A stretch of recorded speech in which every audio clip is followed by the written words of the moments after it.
Are we rolling?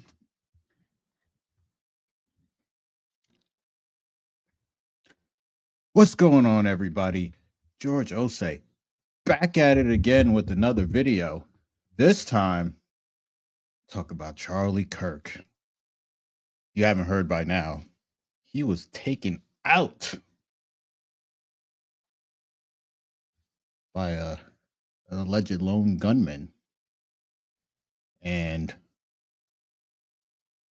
I don't think he planned on going out like that. So rest in peace to him.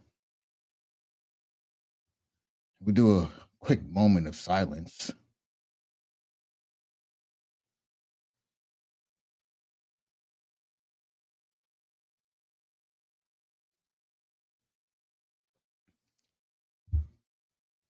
Man, we saw him get taken out in 4K.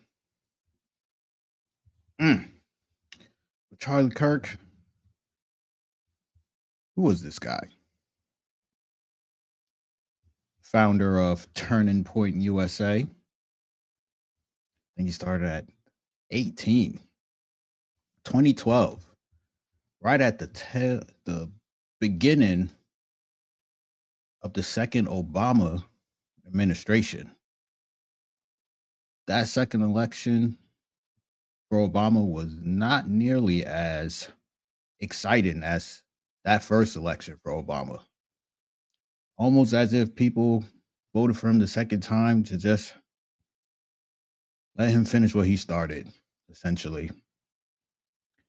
And Turning Point put on a lot of these newer conservative voices, so wasn't exactly a gatekeeper. Shout out to him for that. However, he was, I think some people call him an influencer. I think it's more accurate to say he was a organizer, podcaster type field. But he would have been possibly running for some type of public office because he he he followed that playbook to a T. Christian conservative, married, kids, white, and of course he stuck to those talking points. And that's what I'll say. I was not a listener of Charlie Kirk. I was aware of him though, because he rose through them ranks. That's for certain. And I disagreed with him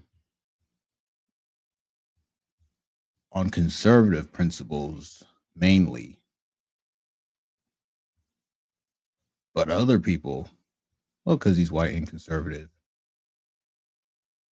they didn't like anything about the man, which is understandable. Matter of fact, the polarization of his death was quite interesting to see. You have the side that liked him, they doing too much. I might even show a little bit later on in this broadcast, but the side that don't like him, they're doing way too much. They gotta justify their feelings. They're both trying to convince somebody why they on the side they on. And I'm here to say, don't nobody care about why you picking your side. Just stick to it. I've seen people say, "Oh, unfollow me for this, for my thoughts and views." I'm not gonna unfollow you. See, being a content creator is hard, and sometimes I just need some inspiration because people are gonna say some things that I would never have thought about on purpose. And me even recording today is thanks to you. Shout out to you.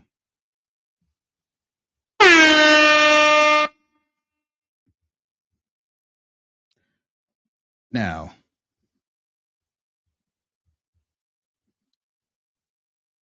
the the disagreements.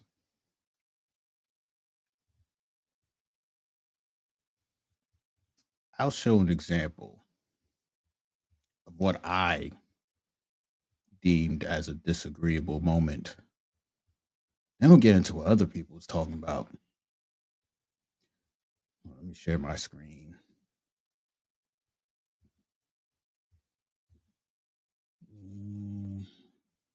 Here we go.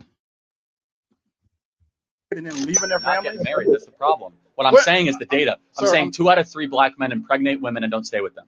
Sir, I'm telling you that 54% of black men, according to the CDC study 2023 National Health Statistics Reports, literally says that 54% don't even have children. I know that's a complete different stat. Everyone knows what I'm saying and not what you're saying. That's a complete different. That's like a. So what I'm saying is that if you have a black child, which obviously exists for some reason, right? Somebody did something to make that black baby. okay. 2 out of 3 times, the dad will not be around. Fact. Done. No, Charlie Kirk, he really passed way too soon at the age of 31. You know, with white people, especially white men, like they can't really grow into they face until they hit they 40s. Like he barely even has like a chin, son. He looking real Neanderthal-ish. Neanderthal-ish? I don't know. Let's keep going. All right. Yeah, it's only out of. Thank you. The statistics are actually out of only those who have kids. So you got black men who are married also. They're not abandoning their children and families at high rates. But that's not what I'm saying. I'm saying that the vast majority of black babies are born out of wedlock with abandoned fathers. Okay, so let's do this. Now, if that's bad for black it's babies, bad for all. It's bad for everybody. So then it shouldn't that be your main line then? It is actually. Everywhere I go, I no, talk about when dads. you do it, you kind of focus on black men as if somehow we're the only ones that, that's part of that problem. Well, no, it is a black men abandonment issue, of course. I mean, would you agree that's probably the biggest issue facing black America's lack of dads? It's one of the issues. Okay, what is the biggest issue? I don't know. I haven't kind of thought That's about fine. that. I want you to think about it over the next couple of days. Mm-hmm. We as conservatives believe because we got a lot of problems, but I'll the breakdown of family we believe is the original sin of what's happening. We think that truth transcends color. It's true for white people, black people, Asians, Hispanics. Final thought. Okay, fine. Good question. I mean, good conversation. That's just my thing is when I hear you talk about it, it seems like you're framing it improperly, and then people are here saying that I'm doing it improperly. But I'm a black man in America. I know something about it. I'm just offering you grace. I'm not saying that your number is wrong. Just saying that it's a statistic that wasn't necessarily relevant.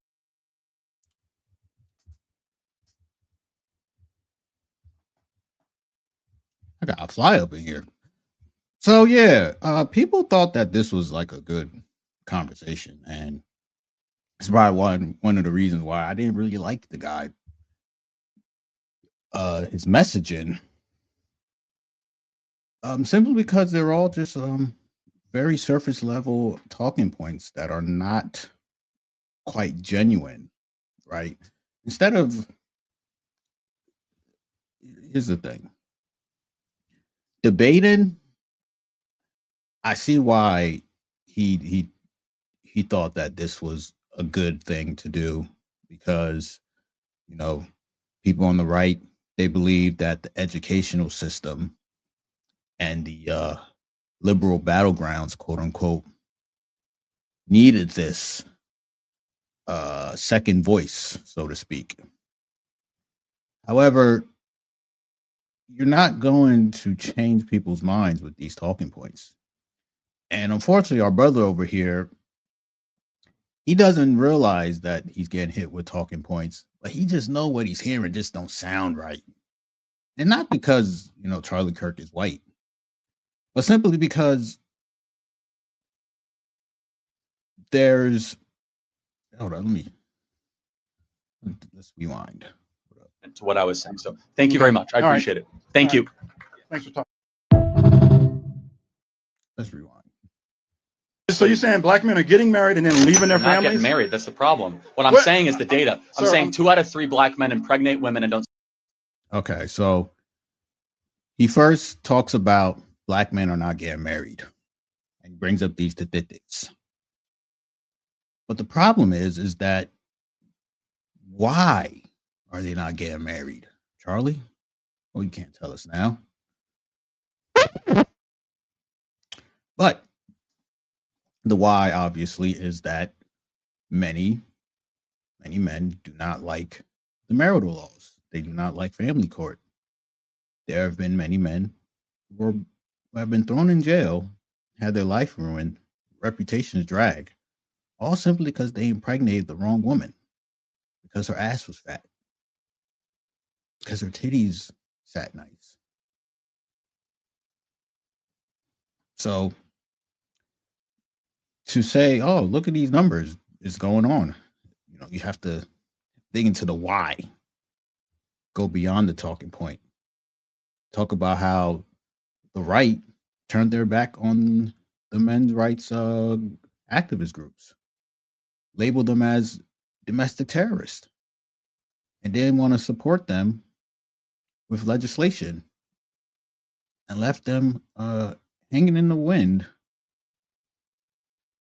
creating the embers that will start the manosphere today. You don't want to talk about that one. Stay with them. Sir, I'm telling you that 54% of black men, according to the CDC study 2023 National Health Statistics Reports, literally says. And the problem with bringing up these statistics is that they need to mean something, right? So our brother here, he's attempting to say, yeah, there are black families out there without babies, but black men are not really having babies like that. So why does that matter? And that alludes to what I mentioned earlier with well, one reason would be the family court.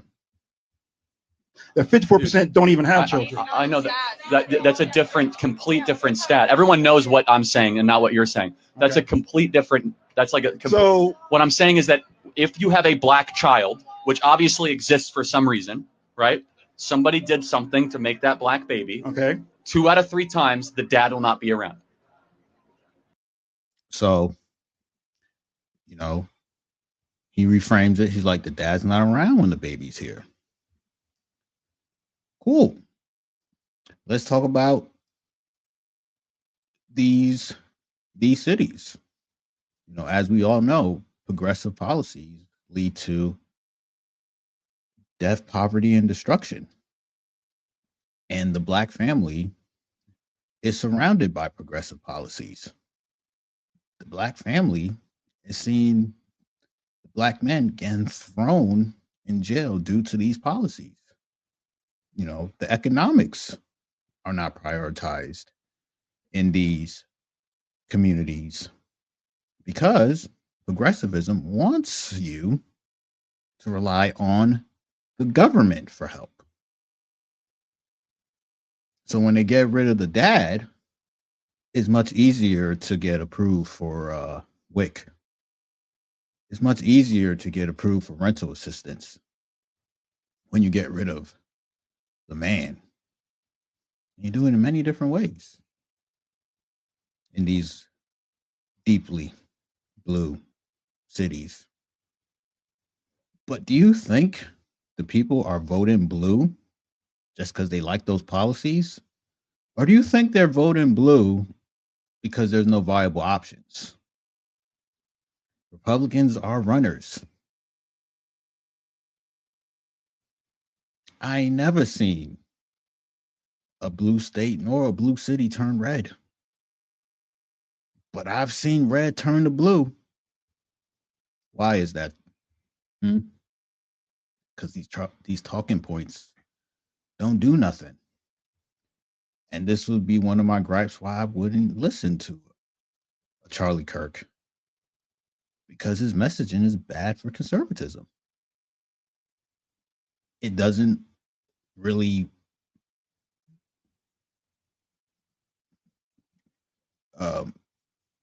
cite the problem. We'll keep going. Hold on. Fact. Done. All right.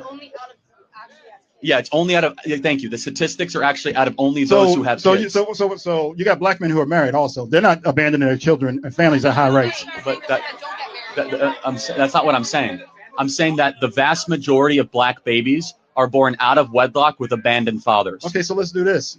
Now, if that's bad for black babies, it's bad for all. It's bad for everybody. So then it shouldn't that be your main line then? It is actually. Everywhere I go, I talk about when dads. You do it, you kind of focus on black men as if somehow we're the only ones that, that's part of that problem. Well, no, it is a black men abandonment issue, of course. I mean, would you agree that's probably the biggest issue facing Black America's lack of dads? It's one of the issues. Okay, what is the biggest issue? I don't know. I haven't kind of thought. Probably the biggest issue in Black America. I don't even see that. Probably the biggest issue is their identity. They don't know their origin story. If they knew their origin story, some suspect they will act right, and they probably get all the stuff that they've been wanting. Only if they knew their origin story, though. That's fine. That. I want you to think about it over the next couple of days. We as conservatives believe, because we got a lot of problems, but the breakdown of family, we believe, is the original sin of what's happening. We think that truth transcends color. It's true for white people, black people, Asians, Hispanics. Final thought. Okay, fine, good question. I mean, so yeah, that's like an example of, a lot of people thought that, that was a solid debate. Charlie held his own, but that's the thing. He was debating people that were not qualified to handle the talking points. And unfortunately, we never got to see him debate someone authentic. I always expected that he would meet his demise debating Sonny Johnson, so I can watch her drag him through the mud effortlessly. But unfortunately, no. He was taken out. And earlier I mentioned that people had mixed feelings about this. And this happens with polarizing figures, right? Like not even politics, but when the great Kevin Samuels passed, people didn't think it was suspicious that his watches were missing. They ran to, well, he clearly had issues with women, specifically black women. So we don't care that he's gone. And you had his supporters saying, listen, he tried to save y'all people. And I would watch them fight back and forth, back and forth. And we're seeing the same thing with Charlie Kirk. They're saying that he was racist. I'm like, Black people who do not like Charlie Kirk are falling on this racism agenda. I don't care about who's racist, who's not racist, considering everyone is capable of racism. But see, the truth, it's not meant to be liked. It's meant to be accepted. And when it comes to racism, it is a constant. It is not a variable. Besides, Black people love racism. Like, we were to find a magic genie, rub his tummy, and say, let's remove racism forever, white supremacy forever. Snap the fingers. What are Black people going to even talk about?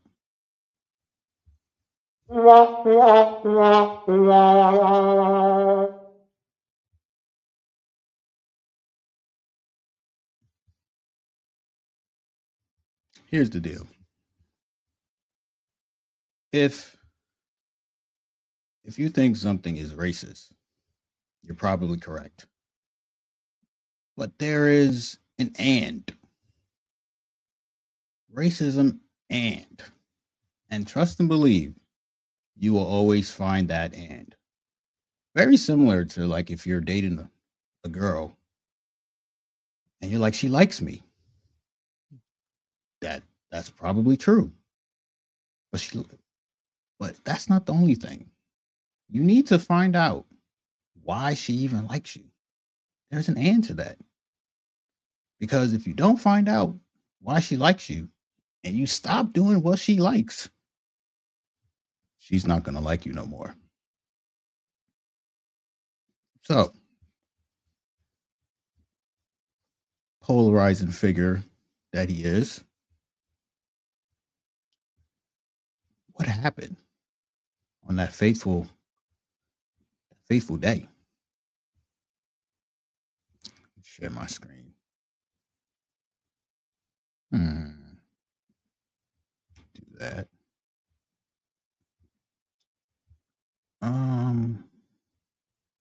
Shot in Utah. We all knew that this wasn't a black shooter because it's Utah. All the black people are playing sports. NBA season not even around yet, so there's even way less black people than normal in Utah.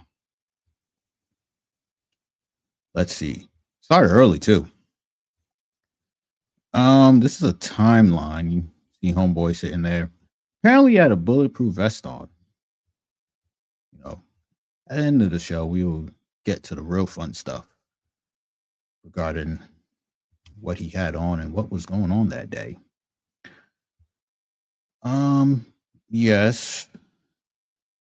So the event started at 12 noon. 23 minutes later, he was shot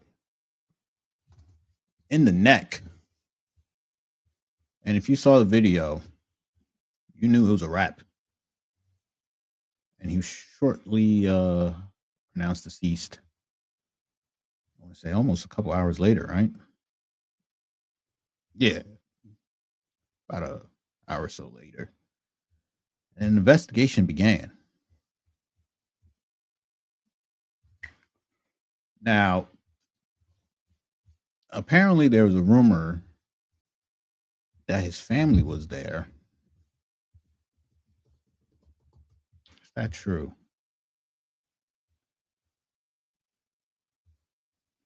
No, there's more aftermath things. That may or may not be true. I lean towards it's not true. His wife came on and bless her heart, but the same machine that was empowering Charlie Kirk, was put the battery in her back. Here she goes here. I think this was, I want to say the day after or a couple hours later. And this is where the right got a little bit annoying.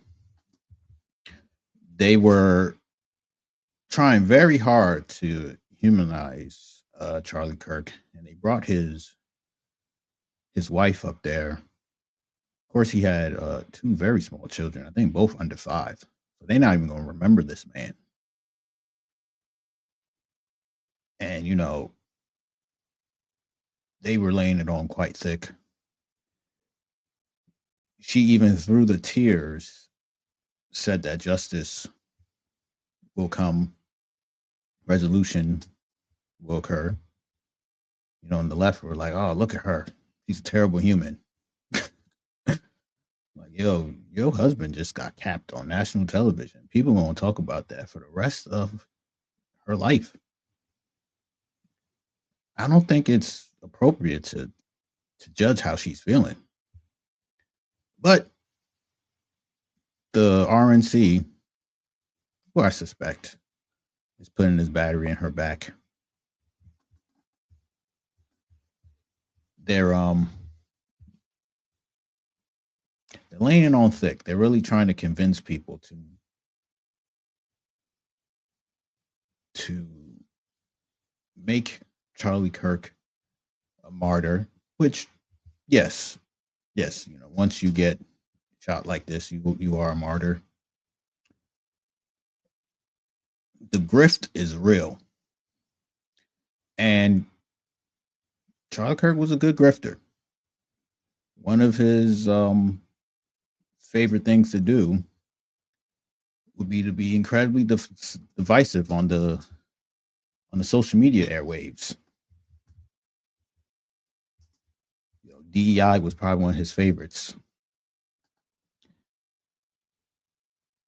Now, I think people were complaining about the airplane thing or whatever.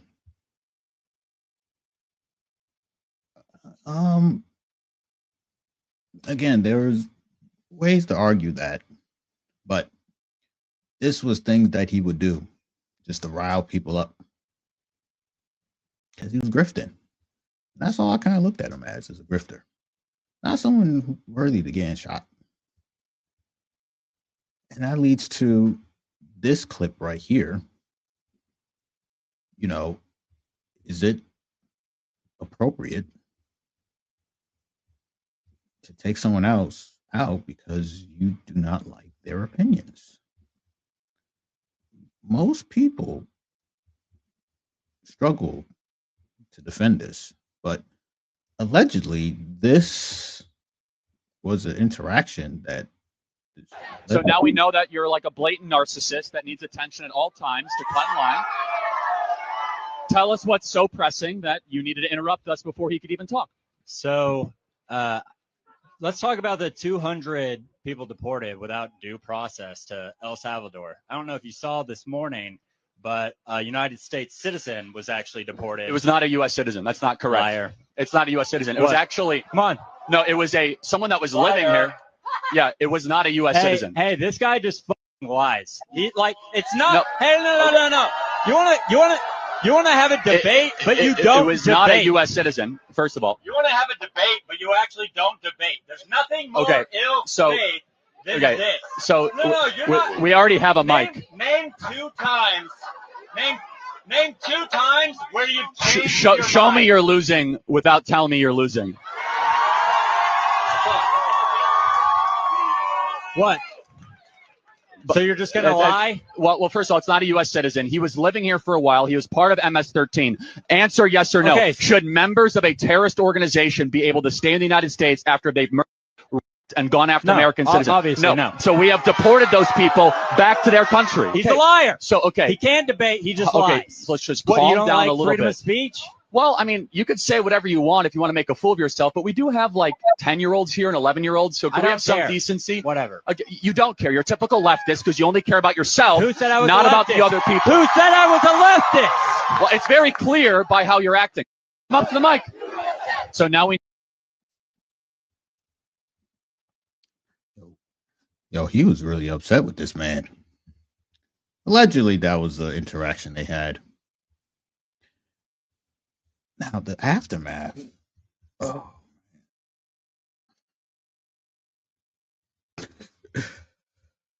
I don't even know where to begin when it comes to this aftermath of this. You know, my guy, Donnie T, he had almost every sporting event, you know, acknowledge what went down.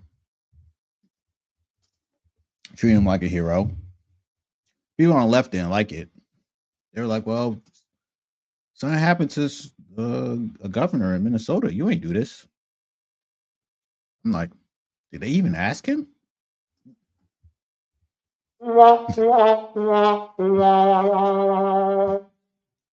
they don't think my guy Trump actually orchestrated all the good willings, good deeds, thoughtful deeds. I'll say that. Thoughtful deeds. I don't think he was forthcoming with this. I think he was like, man, this is terrible. I really like that guy. And if people got in his ear, maybe you should do this. Oh, yeah, that's good. Show that I really like that guy. You should do that. That's another good one. You know, people need to know I like this guy. All right, let's roll with it. I don't think they asked him. But clearly he was asked. to do these things.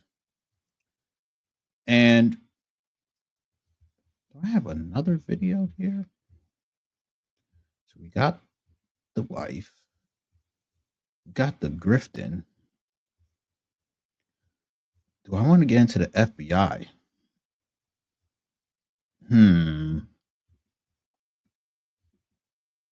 Yeah. I don't think this story makes sense.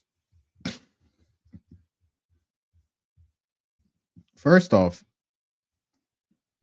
if you watch the video, as soon as it happened, it's chaotic. Things is going everywhere. You know, people is running. They done arrested a dude that looked like Larry David and paraded him around like, yeah, this is the dude who did it. I was looking at him like, no. Put that man back in his 55 and up community where you found him. And there was a video that dropped. And hold up. This was new too. I saw this today.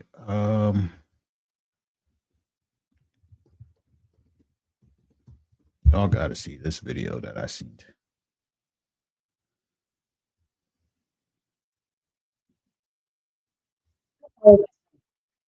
Okay.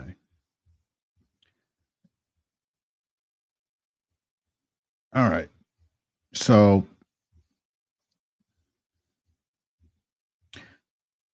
let me pull up this video.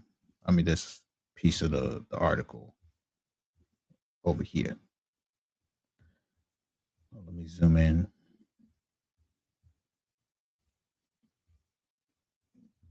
All right. You see this? It says authorities recover suspected murder weapon. Both said they recovered what they believe to be the gun used to assassinate Kirk. The weapon is a high-powered bolt-action rifle. That rifle was covered in a wooded area where the shooter had fled. So the FBI laboratory will be analyzing this weapon.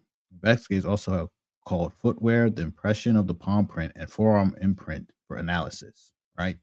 So I've seen more than one episode of Law and Order, NCIS, Chicago PD, and I'm here to say that this all sounds right to me.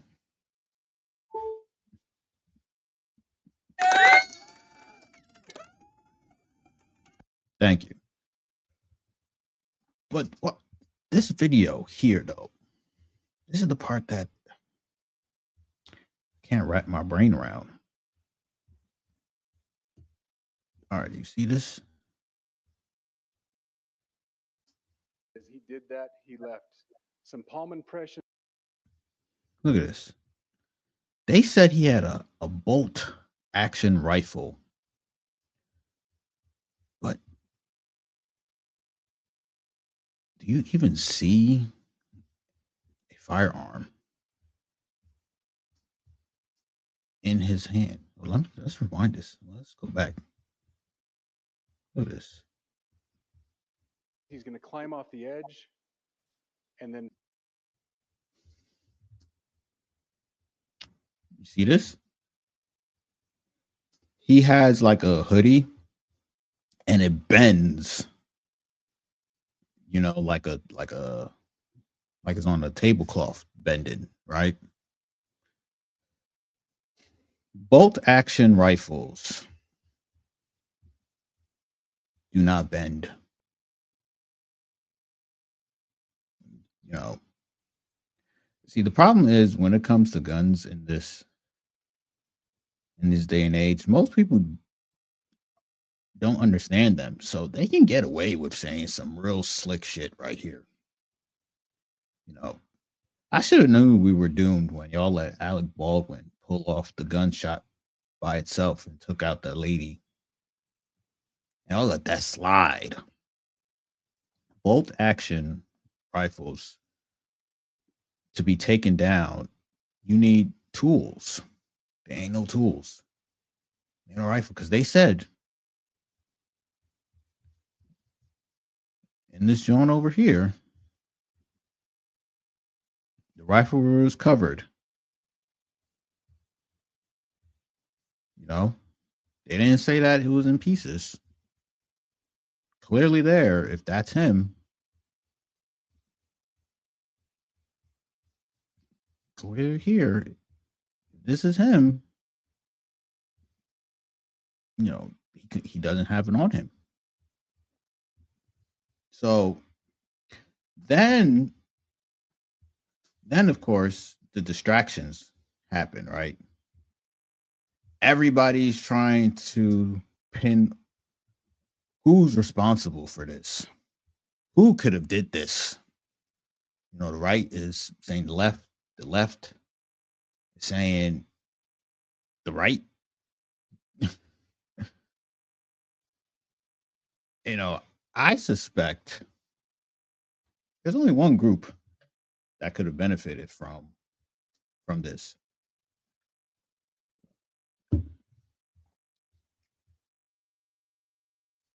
We have to remember, we did see the greatest magic trick of our time not too long ago. Could they possibly try to run this scheme back and it just went horribly wrong? Because this magic trick here was crazy. It was on some Carbonaro effect lies here, where they say my man's turned his head at the right moment. People bought that one. See how this is why we need more firearm education, because this will not pass. But I don't know how they pull these tricks off, man. This is big money right here. But I suspect, what if they try to run this playback and this thing go as planned? I don't know. But I do know what they saying don't make a lot of sense. Here's a news reporter, right? Hear this out. News as it relates to the assassination of Charlie Kirk. We've been following it in depth here on Live Now from Fox. Take a look at your screen. The man accused of assassinating political activist Charlie Kirk has his first day. They call him a political activist, man. Boy, I think he's an organizer. However, I don't know if I probably failed to mention, but apparently his father turned him in, but there's also rumors that he went online and he was talking about this. And somehow, some way, they also threw in a transformer in there just to really shake things up a little bit too. So we don't know what's going on with this kid. You know, the right thought that he was being radicalized by education. And see, I live in the great state of New Jersey. It's blue as hell, you know, and it's fairly racist, you know, on the racism scale. Well, I don't know. Go to the racism police and ask them, you know, where would they put New Jersey's racism scale on? But, you know, I got pulled over for driving while black just a few months ago, so I have no idea. But I went to school in this place. And for the most part, nobody cares about who you vote for. Now, there are people out there that will shun you when they find out who you won't vote for. You know, that's 100%. But to the point where you become radicalized, I think is a big reach to say. I don't think school can radicalize people today, especially these kids. Gen Z, they don't even go outside, but they on that internet. And the internet, you can get radicalized on the internet, especially in this day and age. But let's keep going. date in court this week. 22-year-old Tyler Robinson's motive remains unclear this morning, but as Fox News correspondent Doug Luzada reports from Washington, new details are emerging from the investigation. Tyler Robinson's first court appearance is scheduled for tomorrow as Charlie Kirk's supporters and friends spent the weekend mourning his loss. Filling the Kennedy Center in Washington, mourners held lights, sang, prayed, and remembered Charlie Kirk. It's as if a dark shadow was cast over our country and certainly here, even on Capitol Hill. And Speaker of the House Mike Johnson joined administration officials and others here. Just one of a series of... He didn't even make no laws. This is crazy. This is really crazy. All right. I hope this is the right one. Vigils across the country. I just wanted to come and honor his memory. But still signs of division, as one man trampled a memorial in Phoenix before being tackled and later arrested. I'll be going on early Sunday morning. We're going to Arizona, taking some people with us on Air Force One. President Trump yesterday on his way back to Washington said he would attend Kirk's funeral next weekend in Phoenix.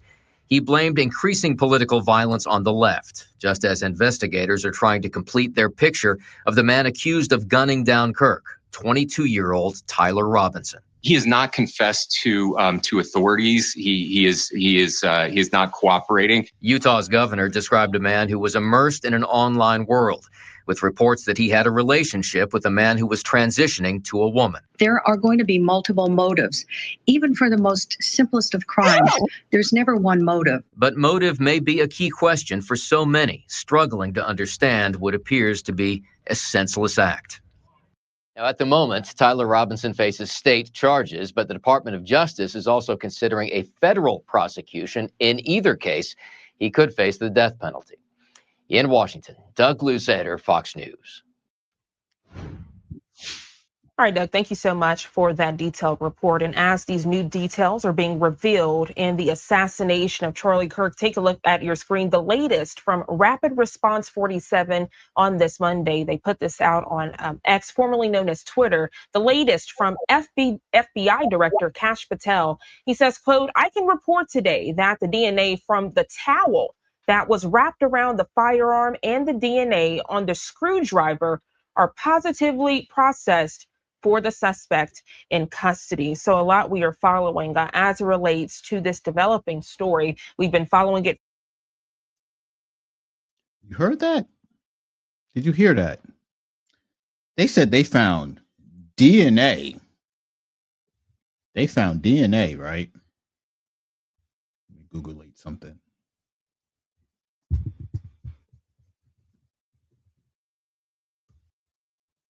Okay.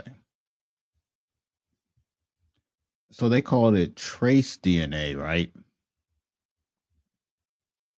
According to the Google demons, excuse me, the AI demons. Can we zoom in? Oh man, what am I doing? There we go. I'll see that. Yeah, look at this. Trace DNA on a weapon refers to minute, often microscopic amounts of DNA left by people who handle it. Investigators collect this touch DNA from areas like the grip or trigger and analyze it to establish connections between the suspect and the weapon, thereby linking them to a crime. While challenging to process due to its small quantity and susceptible to contamination and secondary transfer, advancements in forensic technology have made trace DNA analysis a powerful tool in criminal investigations. Okay. So we got to ask, how reliable is this shit?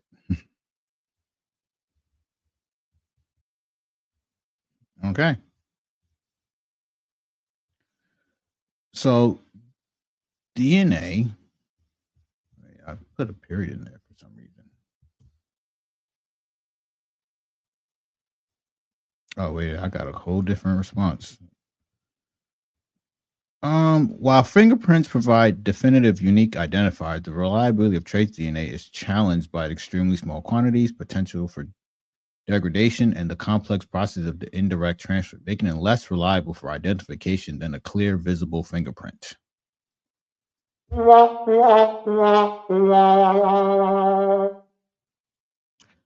Why are you using DNA when you have fingerprints?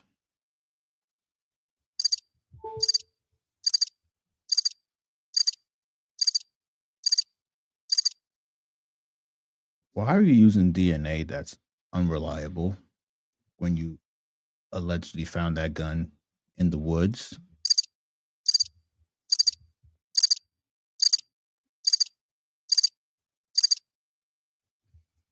If he wiped the gun so you wouldn't get his fingerprints,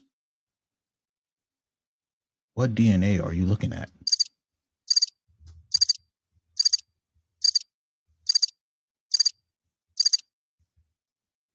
Until they clear up this guns issues, I don't believe nothing except that Charlie Kirk was taken out, gone too soon, gone before he was ready. Everything after that is old Latin, a term that lawyers know. I ain't no lawyer, but I've watched several TV shows that have lawyers in it. But I think the quote is something like, "Falsus in unus leads to falsus in omnibus," which means if I catch you in a lie while you're telling me a story, everything built off of that lie, I can successfully say must also be a lie. So we don't know what's going on. We don't know who's responsible. My most humblest opinion. But I think that's all I got to say for now.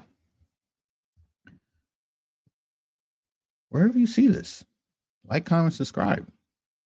I'm George Osei. I got nothing more to say. Y'all have a good night.